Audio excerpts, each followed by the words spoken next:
to Washington and speak to David Smith, the Washington bureau chief for The Guardian. David, tell us more then about what Donald Trump has been saying about the ambassador.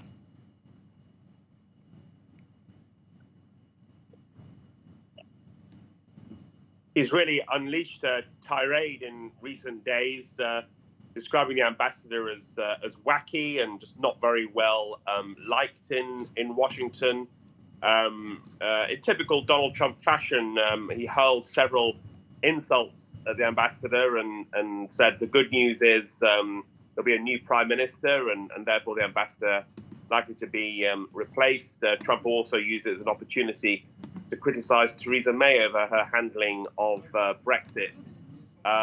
Again, an extraordinary example of the Donald Trump presidency in that it's pretty unthinkable any other American president would criticize a foreign diplomat in this way. And it seemed that maybe this would blow over because, after all, Trump goes after many targets. But I think Boris Johnson, the leading candidate for prime minister in the UK, when he failed to comprehensively support Kim Darroch in a Conservative leadership debate in Britain, that was the final straw, and Darroch felt his position was now untenable. He was due to leave relatively soon anyway, but that was the straw that broke the camel's back. David, a spokesperson for Theresa May has said that she's confident that a strong relationship with the US will continue in future. But just how dented have relations been by this row?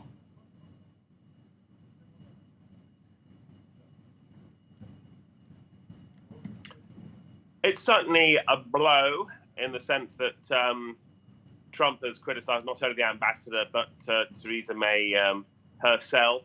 However, I think this is not terminal or necessarily damaging in the long term. Theresa May herself will be gone relatively soon. There'll be an ideal opportunity for a reset with a new prime minister. And if it's Boris Johnson, then I think Trump is pretty likely to be very warm towards him and invite him to the White House relatively soon. The other point that British officials especially love to make is that this relationship is bigger than any individual or change of government, that it's an enduring alliance through the Second World War and beyond. That was echoed even by the US State Department yesterday. So I think we're a long way yet from a truly serious long-term breach. All right, thank you very much, David. David Smith in Washington.